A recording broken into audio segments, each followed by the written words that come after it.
inévitable, les mecs. C'était inévitable, on ne peut pas éviter l'inévitable. Je reviendrai. The GOAT, ça me fait extrêmement plaisir de revoir Rox Dixebeck de Big Wax qui dit je reviendrai. Et là, nous avons pas une case, pas 2 cases, mais bien toute une page pleine de cases avec des moments extrêmement importants qui nous ont fait kiffer. On démarre avec Rox Dixebeck, Roger qui dit trouver le trésor, Neptune avec la fille, donc on est vraiment dans l'ère où se réincarnent les dieux, entre guillemets, enfin les armes antiques, Shanks avec le fruit, Harald, Loki, Barbe Blanche, Luffy et Marshall D. La page est littéralement stratosphérique, les mecs. Je sais pas ce que t'en penses, Sony, mais là, on est vraiment... Pour moi, frérot, c'est bien plus que du haut niveau. C'est tellement lourd de sens, c'est exceptionnel. C'est One Piece qui s'écrit sous nos yeux. C'est magnifique, c'est grandiose. Je l'ai lu avec une musique, le jeu reviendrait. Trouvez-le! Apparemment, Neptune a une fille. On vous a volé le fruit du démon. Qu'est-ce qui se cache à Elbaf? Nous avons fait des recherches sur le capitaine du navire pirate dans la brume. Il s'appelle Loki, c'est le fils d'Harald. Barbe Blanche l'a protégé. Qui est ce type? Non, c'est juste incroyable. Après, ça finit par Nefertari, Lily, Joy Boy, Davy Jones. Vous allez tourmenter Mou encore longtemps. C'est l'histoire de One Piece en fait. Et ce qui est cool, c'est que ça donne même une temporalité. Ça donne une tempo avec Luffy parce qu'il y avait des oui, mais je comprends pas pourquoi est-ce qu'ils ont laissé Luffy en vie avant, ils sont pas allés le chercher. Parce qu'en fait, on a eu la réponse dans le manga. J'en parle dans ma review qui sort bientôt. Et du coup, Luffy, elle le dit elle-même. C'est le nouveau Avenger. Il nous a teasé Iron Man 4. Bientôt dans vos salles obscures. Vas-y, ouais. Reprends. Mais non, mais elle le dit elle-même en fait. Luffy, le fait que ça soit un D et qu'il ait le fruit, c'est pas un problème en soi à la base. Parce que les D, pour Mou, sont actuellement des coquilles vides. Elle le dit elle-même, c'est ses mots, mot pour mot. Je vous invite à relire le passage, Exa. Elle dit, les dits actuellement sont des coquilles vides. Ils savent même pas ça veut dire quoi en fait. Et avoir ce fruit du démon actuellement, ça fait pas de toi automatiquement Joy Boy. Ça fait 800 ans, le fruit du démon, à un moment donné, il serait passé quelque chose. Donc c'est juste que ce qui l'a étonné, c'est que Barbe Blanche a décidé de protéger ce type qui s'appelle Monkey D. Luffy et qui a ce putain de fruit du démon en même temps. Et là, ça prend une autre tournure. Et j'aime bien d'avoir cette temporalité et d'avoir la vision. Et ce qui est encore plus intéressant, c'est que on sait, et vous l'avez dit juste avant, les membres du Gorosei ne donnent pas toutes les informations à Mou, en fait. On l'a vu avec le robot géant. Et donc, ça veut dire que Monkey D. Luffy n'a jamais été un sujet de conversation entre les membres du Gorosei et Mou. Parce que Mou s'est intéressé à Monkey D. Luffy au moment où Barbe Blanche a décidé de le protéger. Et c'est ça qui est complètement dingue. Et ce qui est cool, c'est l'histoire qui s'enchaîne comme ça. Et le jeu reviendrait, et j'aurais bien aimé un petit passage à God Valley, parce qu'au final, là, la chute de son monde, avec un Roger qui change, parce que clairement, après God Valley, Roger a changé, c'est plus le même. La suite de l'histoire, c'est parce qu'ils ont décidé de faire une purge à God Valley. Et que dans la purge, ils ont volé la femme qui était convoitée par tous les pirates, le trésor des pirates à l'époque. Et en fait, ce qui est intéressant, c'est ça, c'est que Mou a créé sa propre perte. Et finalement, ça fait penser à ce qui est dit dans le Deuxième Monde, quand les peuples de la Lune et de la Demi-Lune ont eu une vision, en gros. David D. Jones et Joy Boy ont dit à Mou que, un peu comme Roger a dit à Rayleigh, je ne mourrai pas. Je pense qu'ils ont dit un truc similaire à Mou, mais on va pas mourir en fait, c'est pas fini. Et voilà, et ils sont là, ils sont de retour, et ça va être sale.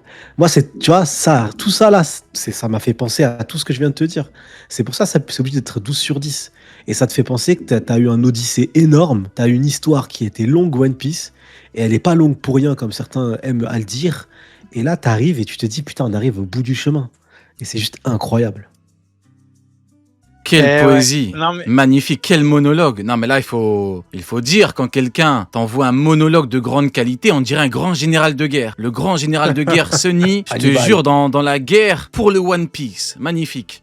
Neil, c'est quoi ton avis un petit peu sur le symbolisme et ce que raconte cette page? Alors justement, ça va être sur le symbolisme, justement. C'est moi HDO, Neil, tu me connais, gros, comme d'habitude, évidemment.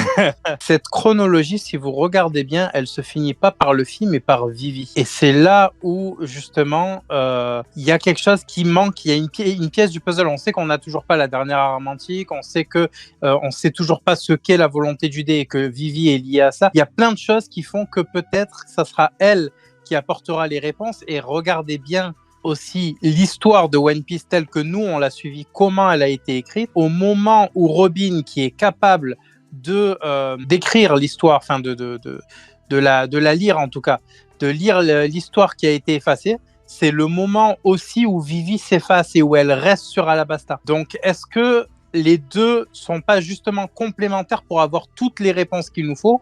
Cobra nous a dit que oui, et là, bizarrement, dans le récit de Im, son histoire se termine par Vivi. Donc, pour moi, là, on va avoir une dinguerie qui va arriver par elle. Ah, mais notamment. Vas-y, continue, excuse-moi, je pensais que. Vas-y.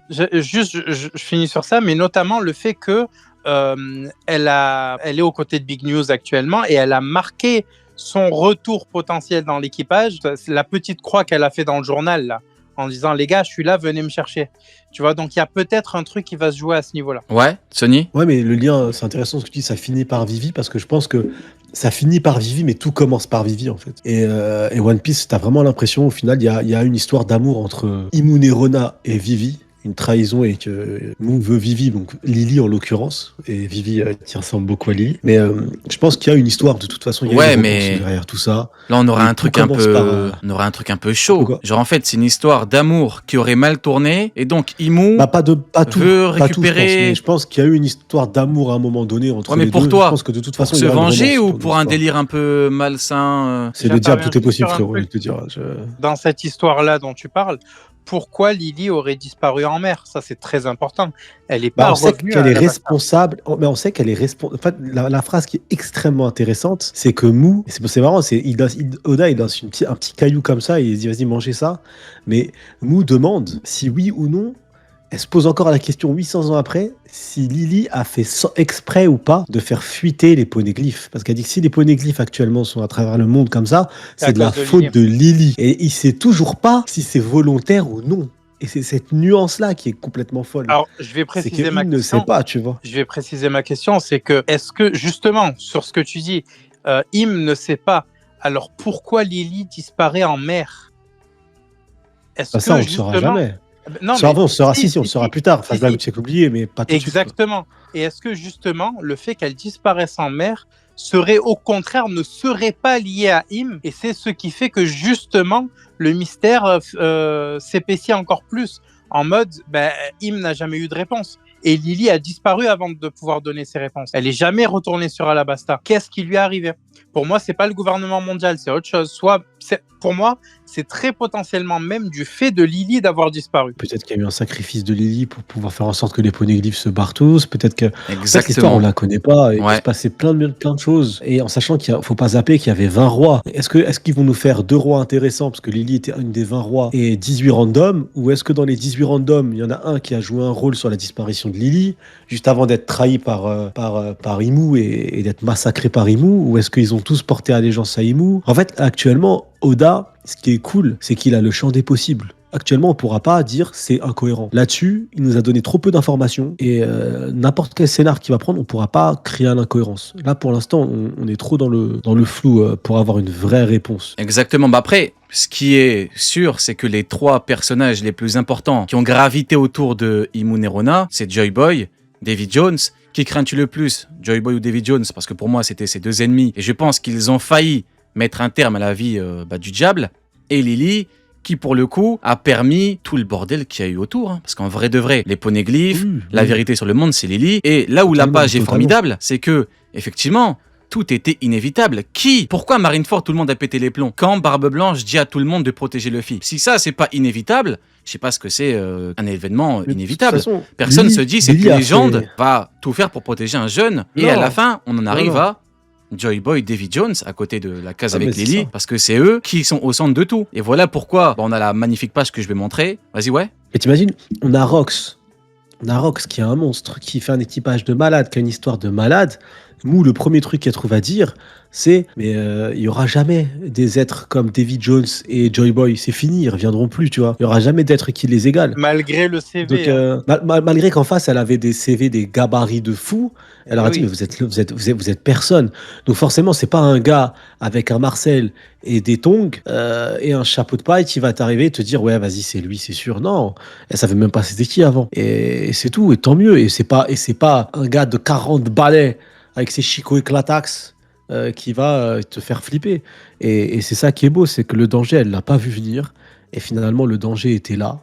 Et c'était pas leur apparence ou leur fait d'armes ou quoi que ce soit, c'était leur rêve qui était dangereux. Et un rêve, tu le gardes pour toi jusqu'à ce qu'ils se confrontent au monde.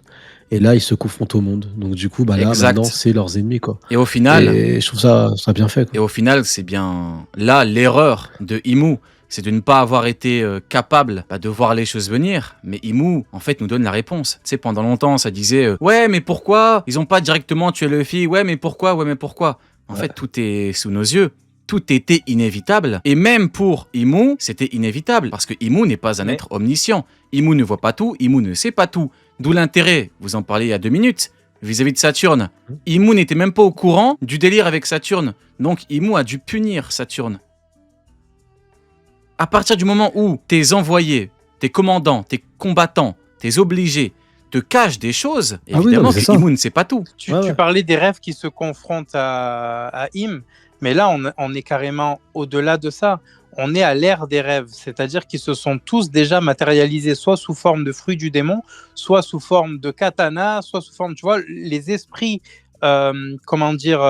des Bakemonogatari ou des Obake, on les a vus depuis très longtemps dans One Piece, sous par exemple les Klauboserman, c'est l'exemple parfait, les esprits des bateaux. Là, actuellement, on est dans l'ère où tout ça est non seulement connu de tous les habitants de Blue Planet, mais en plus se matérialise, se concentre plutôt dans le Nouveau Monde. Donc, l'endroit précis où le trésor de Roger a été caché et où potentiellement la réponse contre Im est cachée. Tu vois, donc c'est plus que de la confrontation, c'est que là, les rêves sont en train de prendre leur revanche sur Im, quoi. C'est tellement philosophique et beau. Et il y a le fait, comme on dit, les 10 sont des coquilles vides. Il ne faut pas zapper aussi que Lily, en l'occurrence, à la base, elle a combattu Joy Boy, parce que les 20 rois ont affronté Joy Boy, et elle a fait même le choix de Sabo à la fin.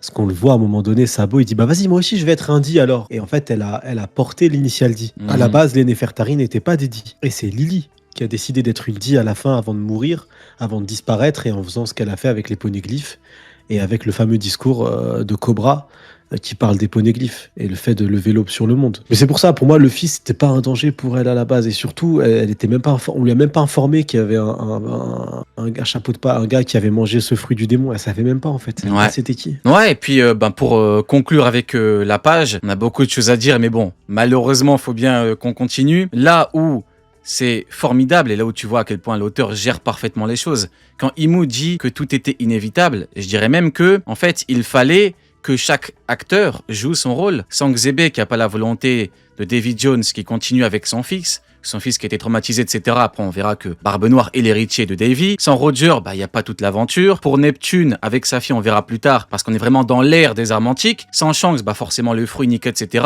Sans Harald, en fait, Loki mange pas le fruit, et Loki est un acteur important. Sans Barbe Blanche, Luffy meurt. Sans Loki, on verra pour tout ce qu'il y a sur Elbaf. Sans Luffy, c'est lui l'acteur principal. Sans Barbe Noire, on verra que plus tard, c'est lui qui jouera un rôle central. Donc en fait, chaque acteur est extrêmement important. Putain, mais tout s'assemble tellement bien. Et vous voyez à chaque fois quand je dis ouais, Oda gère parfaitement les choses, parce que tu sais, c'est pas une phrase bateau. Rien qu'avec cette page, Oda te montre qu'il gère parfaitement les choses. Tu vois ou pas? Parce que c'est facile de dire oui, mais c'est pas ouf. Tu sais, mais en vrai de vrai, quand tu rentres vraiment dans le manga, tu vois comment c'est possible. Moi, j'ai une question à vous poser. Comment c'est possible d'être aussi cohérent, d'être aussi constant, de proposer de telles dingueries sans être incohérent sur plus de 25 ans de manga? Il y en a qui vont me dire que j'abuse. 1, je vous emmerde, cordialement, avec respect, comme toujours, bien évidemment. Mais 2, ce que je vous dis, c'est la pure vérité. Et oui, les mecs, on va avancer parce que sinon on va jamais terminer. Vas-y, conclue rapidement. Sur la question que tu viens de poser, c'est que sur ça, c'est même pas la plus grande difficulté. La plus grande difficulté, c'est qu'il faut rappeler le rythme des mangaka. Ils doivent te sortir 17 pages par semaine, donc le gars n'a pas le temps de revenir sur ses propres notes. Parce qu'un univers cohérent, quand tu fais des notes à côté, etc., ça prend du temps, mais tu peux créer des romans qui sont cohérents, par exemple. Là, on parle d'un shonen du Jump, c'est-à-dire le mec, il est H24 en train de bosser. Il n'a pas le temps de revenir sur sa propre œuvre et la cohérence est quand même là. Tout à fait. Vas-y, on va pas en parler 40 ans, mais on voit bien que Imu tranche des affiches avec une épée. Donc Imu est un épéiste. Donc j'ai une question à vous poser. Est-ce que Mioka... J'arrive pas à poser la question sans rire. Est-ce que Mioka... tous les jours. Tous les jours. Est-ce tous que les jours, Mihawk, tous les jours. l'épéiste, est plus Oui. fort que Im, Oui. l'épéiste? Oui. Oui, Non, frérot, tu peux aller d'accord. encore plus loin. Elle a pas de lame noire. À partir de là, Oui. ouais, c'est tout, frérot. C'est que son acquis des rois doit En pas fait, être si fort que ça. Moi, on me dit que je me trompe. On me dit que la vérité est de l'autre côté. Quand je vais de La l'autre vérité est côté, ailleurs. bah du coup, voilà, la vérité est certainement ailleurs, évidemment. La vérité, hein, empeste la vie de 6. Mais bon, non, mais blague à X-Files part. de la volonté du En fait, dé, tu vois bien que là, t'as vraiment toute la limite du délire. On coupe pas épais, pas épais. Bon, les mecs, hein, vas-y, on va pas en parler 40 ans. Vas-y, c'était que. Je devais en parler, évidemment. Hein, on aime bien le pic, mais en vrai, bon, voilà. On va pas non plus prendre les gens pour des cons. Du coup, alors là, on a un petit mystère. Et là, ça va être important. Nous n'avons pas l'autorité pour empêcher Imou de partir. Mais si vous quittez le château, il sait bien que vous. Et là, on voit bien que Imou ne peut pas quitter Marie-Joise, ne peut pas quitter la Terre Sainte sans en subir les conséquences. Moi, je vous donne ma théorie à moi, puis après vous me donnerez votre avis. Moi, ce que je pense depuis longtemps, c'est que Imou a été paradoxalement, parce qu'on parle du diable, maudit. Une espèce de malédiction, ou alors un espèce de pouvoir sacrificiel vis-à-vis de Joy Boy, Nika, Dieu Soleil, qui fait que Imou ne peut pas se confronter à la lumière du soleil, ou ne peut pas aller sur Terre, ou ne peut pas se montrer en plein jour. Parce que il y a peut-être que Imou avait atteint par exemple une forme finale ou un truc, et que Joy Boy a dû se sacrifier pour l'humanité. Pas pour lui, pas pour son camp, pas pour Lady, pour l'humanité. Pour empêcher le diable de faire ce qu'il veut sur Terre. D'abord, vas-y Neil, puis après Sonny. On t'écoute. Pour moi, quand on scelle quelqu'un, c'est dans un endroit. Donc là, en fait, le truc qu'il y a, c'est que s'il sort, et on a bien vu que dans le passé, à chaque fois qu'il est sorti, c'était par le biais de quelqu'un d'autre. Là, s'il sort physiquement, pour moi, ça veut dire que sa mort démarre. Ça veut dire que le compte à rebours démarre. Donc là, quand il est sorti pour aller sur Elbaf, il a signé sa propre fin en mode ça y est, là, il peut plus y avoir de prochaine génération de manigance, etc. C'est terminé. Il est là pour terminer son monde. Là, ça va être soit lui, soit Luffy, mais il y aura pas de génération d'après. Il a lancé un truc en mode ça y est, c'est fini pour lui. Et bon, ce truc-là peut durer des années. Hein. Je dis pas que demain il est mort, mais ce truc-là a été enclenché alors qu'il a été évité depuis le siècle oublié. Ok, alors, 2 petites secondes. Ouken, tu m'entends? Ouais, je t'entends. Ok, parfait. Ladies and gentlemen, on a toute l'équipe, on a les Avengers, tout fonctionne, c'est parfait.